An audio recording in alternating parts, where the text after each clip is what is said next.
ये कैसा अनर्थ है पिताश्री? देवी सीता मन की शांति पाने निकली थी, वो किस घोर पाश में बंध गई? ये पाश नहीं है पुत्र, मुक्ति का मार्ग है। समाज की मुक्ति, संसार की मुक्ति। जिनका अंतःकरण शुद्ध होता है, नियति उनसे ऐसे ही भलाई के कार्य करवाती है। उनके तो स्वार्थ में भी निस्वार्थ की भावना छिपी होती है, जिससे जगत का कल्याण होता है। किंतु लवकुश, इस विपदा में कौन करेगा उनकी सहायता? नियति चक्र की अपनी ही गति होती है, हमें धैर्य रखना होगा। उसके पश्चात विधि के इस विधान का कारण तुम्हें भी ज्ञात हो जाएगा। गणेश, मेरे पास आओ पुत्र।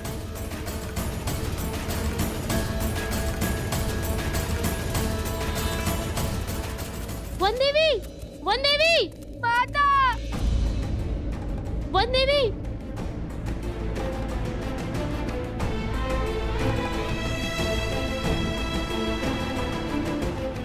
नहीं, आज तो पूछो कुछ नहीं होगा माता को। किंतु जल में तो माता देवी फाल्गु का जाप कर रही है, कुछ नहीं होगा उन्हें। और अब मैं उन्हें बचाने जाऊंगा। देखो, जल में कूदने से कोई लाभ नहीं होगा। जल में मकरासुर की शक्ति का सामना करना असंभव है। उस दुष्ट को हराना है तो उसे उसके साम्राज्य से, इस नदी से बाहर निकालना होगा।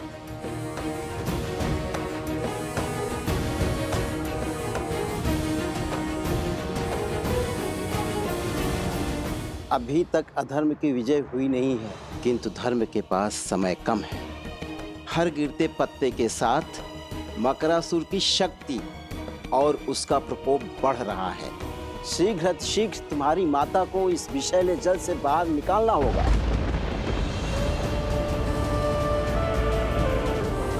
सीते,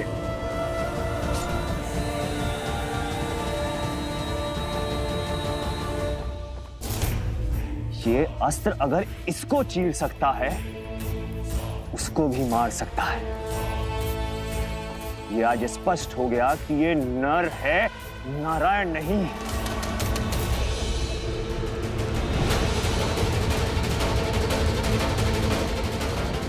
प्रभु,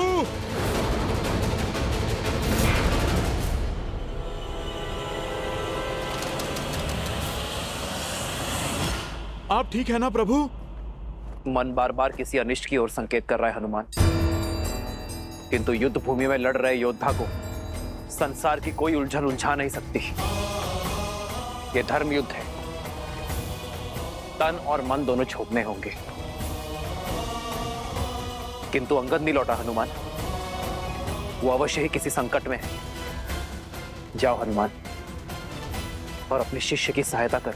प्रभु, किंतु मैं आपको छोड़कर कैसे? बड़ा मायावी है ये चंद्रबाहु।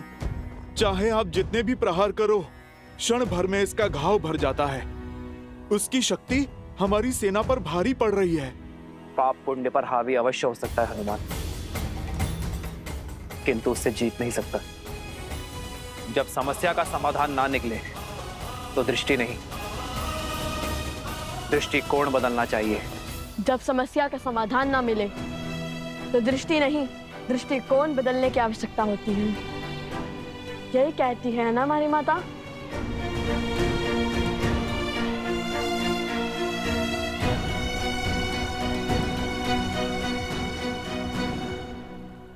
यदि वो जल के भीतर शक्तिशाली है और उसे बाहर लाना असंभव है, तो फिर हम जल को उस तक पहुंचने से रोकेंगे, नदी का प्रवाह अवरुद्ध कर देंगे।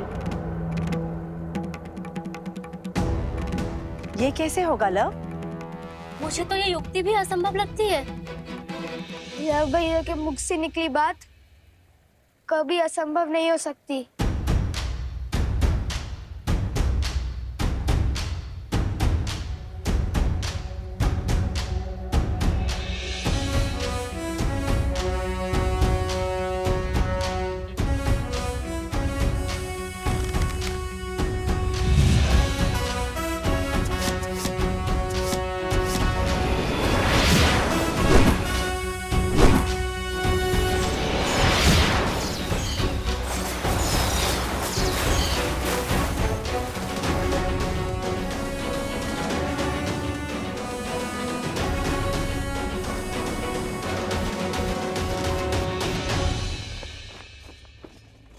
जिसे अब तक मेरे हनुमान के प्रहार रोक रहे थे, उसे अब मेरे बाण रोकेंगे। वो मारा नहीं जा सकता, किंतु बांधा जा सकता है।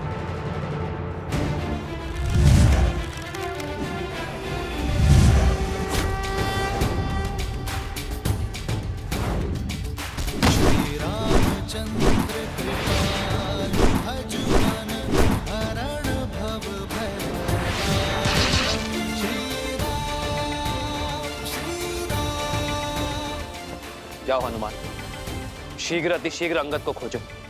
जो आज्ञा प्रभु। जाओ।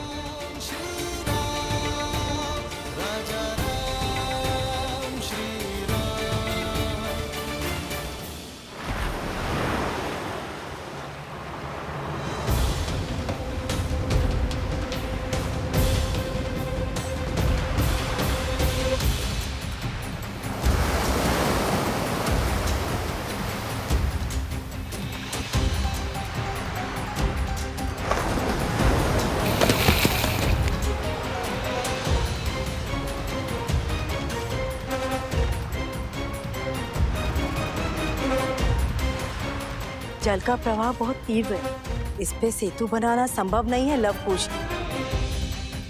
हमें बिना समय गवाए सहायता ढूंढनी चाहिए।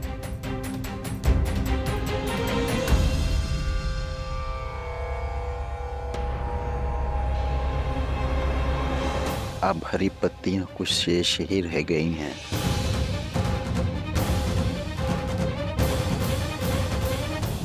जब तक हम सहायता खोजेंगे तब तक समय और देवी के प्राण खो चुके होंगे। माता की रक्षा का प्रण हमने लिया था और उस प्रण को पूर्ण भी हम ही करेंगे, कोई और नहीं।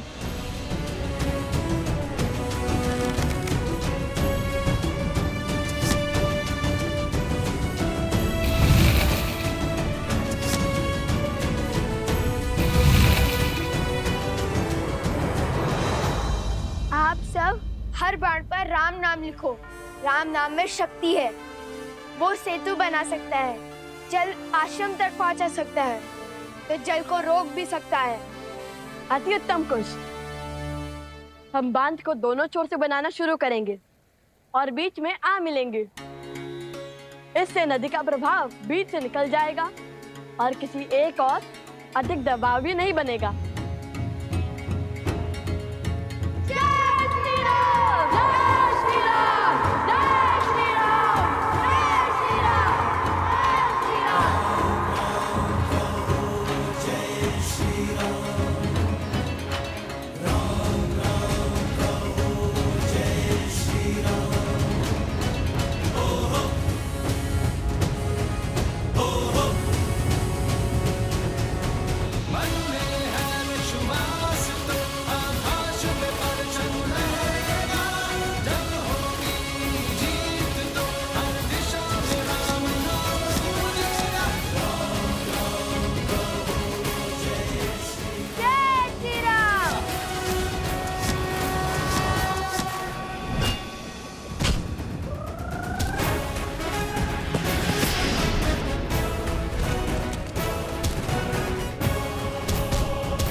अभी भी समय है चंद्रबाहु, आत्मसमर्पण कर दो, अधर्म का मार्ग छोड़ दो, वानर राज सुग्रीव और उसकी पुत्री से क्षमा मांगो।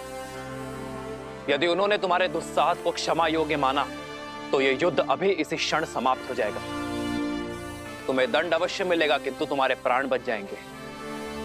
अपने पापों से मुक्त हो जाओगे तुम और तुम्हारे शब्द।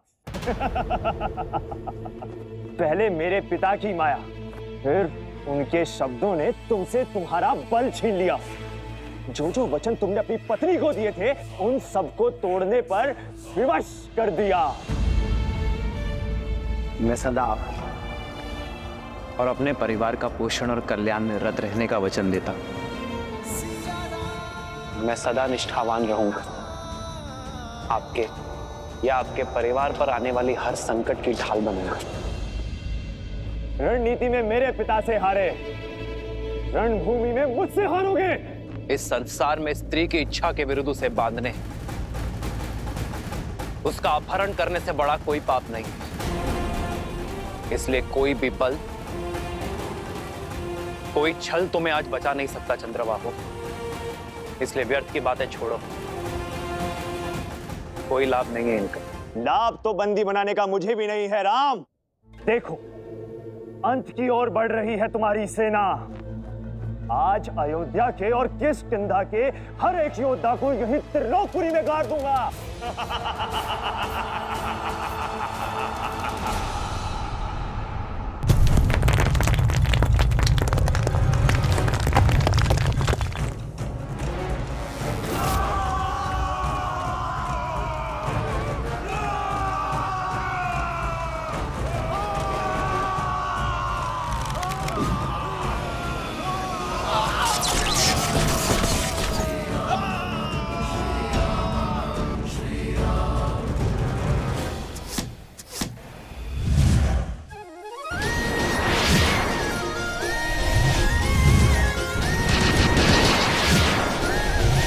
आपके लव कुश आ रहे हैं माता।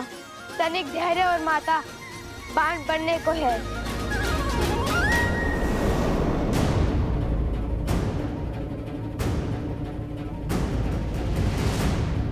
ये कोई असुरी माया तो नहीं?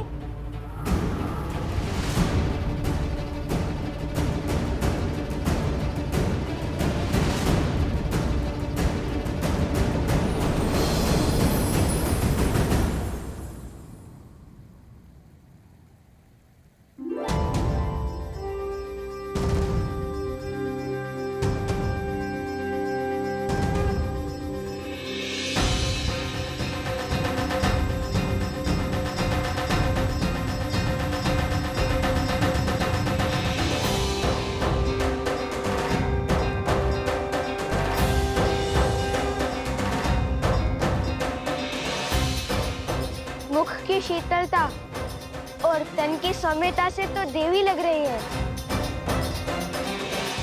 देवी फल्गु, ऋषि असुरी का प्रणाम स्वीकार करें। देवी फाल्गु?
ओम विदात्मनि विद्याहे हिरण्यगर्भाय धीमहि तत्रो ब्रह्मा प्रचोदयत्।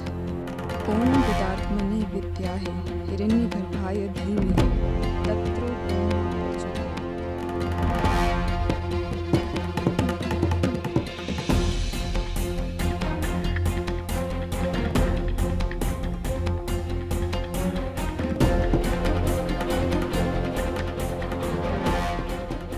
अंगद के यहाँ पे होने का प्रमाण तो मिल गया, किंतु वो स्वयं कहाँ है? अंगद! अंगद! अंगद! अंगद!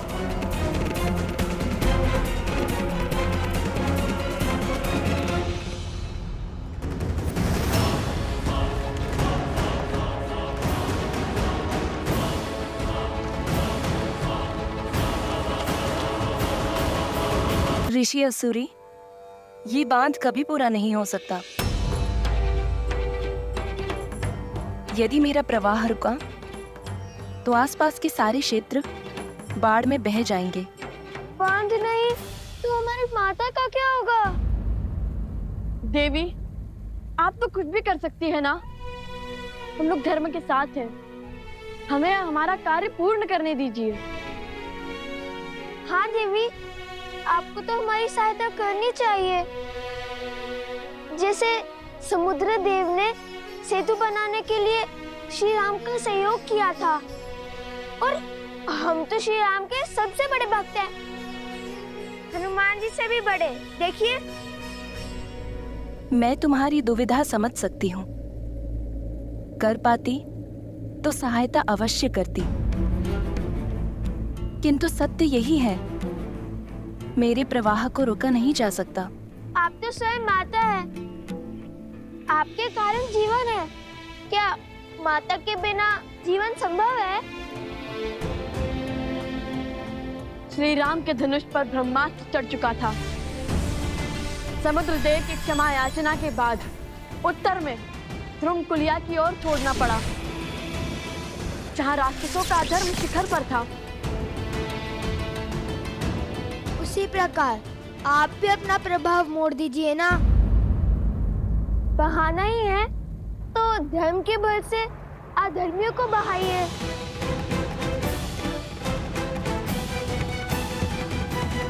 स्थान है यहाँ से उत्तर पश्चिम की ओर महापवित्र सरस्वती नदी की सहायक नदियां, जहाँ असुरों का साम्राज्य फैला है। वो स्थान त्रिलोकपुरी कहलाता है। देवी, आप अपना वेग वहां ले जाइए। किंतु ऐसे कैसे मोड़ लूं अपना प्रवाह? मना मत कीजिए देवी। मान जाइए, आपको हमारी सौगंध। धर्म को हारने मत दीजिए देवी। हमारी वन देवी की रक्षा कीजिए। माता मान जाइए ना।